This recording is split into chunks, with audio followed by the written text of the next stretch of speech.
ametenda mambo makuu. Mwimbieni Bwana wimbo mpya, kwa maana ametenda mambo makuu ya ajabu.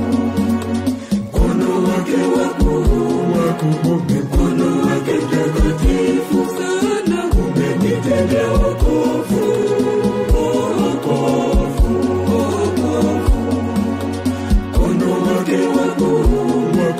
Mkono wake mtakatifu sana umenitendea wokovu.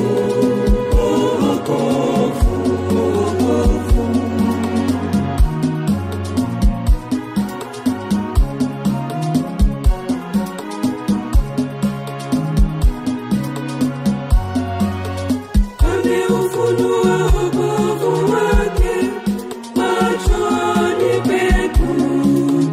Ameidhihirisha haki yake. Amezikumbuka rehema zake, uaminifu katika nyumba yake Israeli.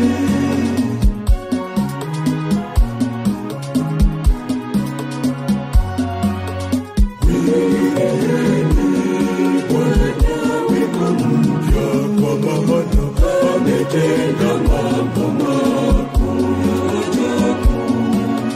Mwimbieni Bwana wimbo mpya, kwa maana ametenda mambo makuu ya ajabu. Mkono wake mtakatifu sana umenitendea wokovu.